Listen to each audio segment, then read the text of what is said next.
À partir de 1962, au tout début donc, des années 60, émerge parmi les dessinateurs de bandes dessinées le désir de faire naître des personnages de femmes beaucoup plus érotiques, beaucoup plus forts et beaucoup plus étranges que les images qu'on en trouve traditionnellement dans la bande dessinée, mère, sœur, fiancée, ou alors même des jeunes femmes qui veulent faire des carrières dans la mode ou qui veulent faire des carrières dans la vie des entreprises ou dans le cinéma.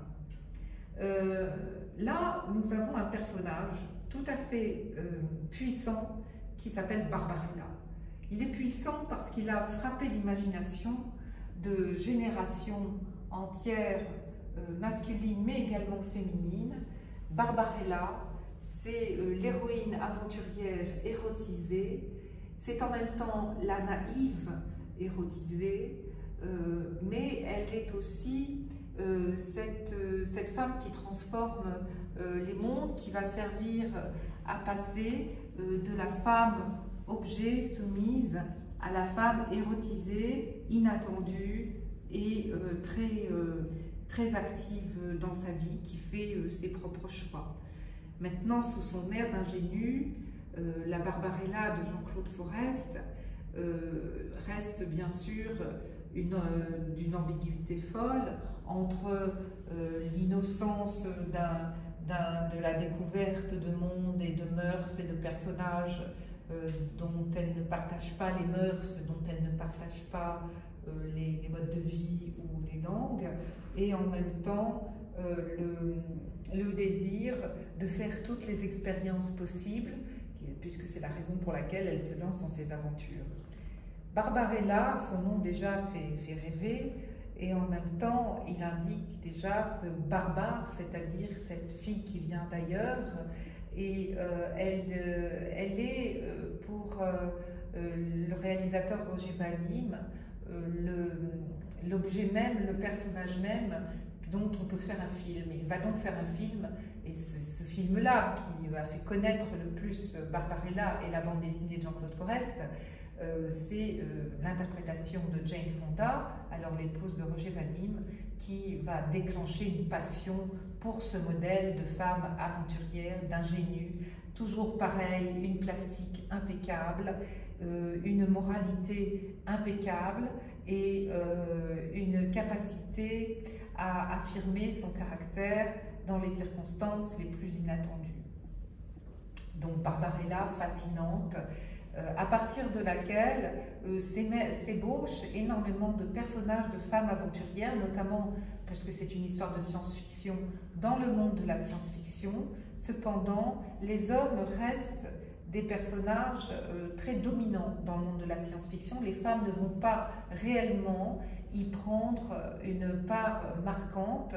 On met de côté les super-héroïnes telles Wonder Woman ou les personnages qui formeront plus tard les Avengers ou les groupes, donc les Vengeurs, les Justiciers ou les autres groupes de super-héros.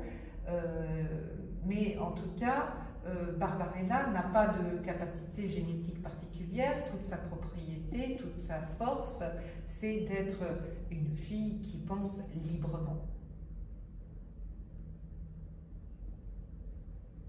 Dans les collections du musée, nous avons également une planche très intéressante qui concerne Valentina, le personnage créé par Crepax, par le dessinateur Guido Crepax, le dessinateur italien, qui, avec d'autres dessinateurs de sa génération, on peut compter avec eux Hugo Pratt, Manara, vont se lancer dans Baldacchini, vont se lancer dans l'exploration de l'érotisme dans la bande dessinée. Un érotisme qui s'inspire en grande partie de sources littéraires, mais qui aussi leur donne une certaine modernité. Dans les personnages de femmes créés par Crepax, on trouve une volonté de s'affirmer professionnellement tout en faisant des expériences sexuelles dans lesquelles elles cherchent à la fois plaisir et émancipation. Elles sont donc autre chose encore que des femmes objets. elles peuvent l'être, elles peuvent être traitées comme des femmes-objets par les personnages masculins autour d'elles, mais elles sont aussi des héroïnes, donc des personnages qui portent littéralement l'histoire, qui lui donnent ses moteurs d'action. Et c'est le cas de Valentina, qui est une femme reporter, qui s'habille impeccablement bien. Nous l'avions montré au musée dans l'exposition mode et bande dessinée, mais qui aussi fait de son corps un champ d'expérience, un champ d'exploration diverses entre l'érotisme et où elle jongle en fait entre l'érotisme et la soumission au désir érotique de quelqu'un d'autre. En même temps, Valentina inspire le désir, elle inspire tant un désir de possession qu'un désir de sexualité brute en quelque sorte. C'est la femme qu'on ne peut réduire, c'est celle qu'on ne peut soumettre si elle ne se soumet pas elle-même. Le corps de Valentina, comme les corps des héroïnes de Crépax ou de Manara, sont des corps assez peu identifiables. En réalité, les formes des héroïnes sont toujours un peu les mêmes.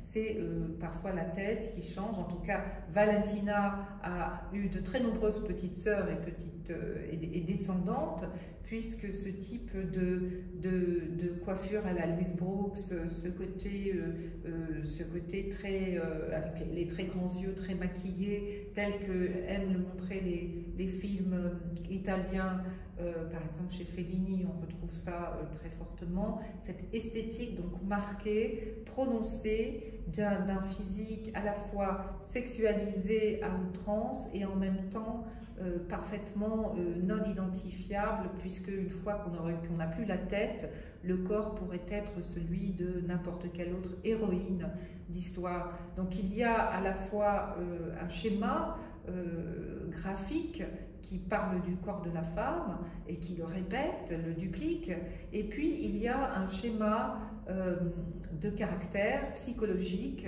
qui fait de Valentina une femme en quête de plaisir et en quête d'aventure, en quête surtout d'une vie pleine. Donc c'est à la fois une déambulation poétique, mais également une quête incroyable de l'expérience du corps.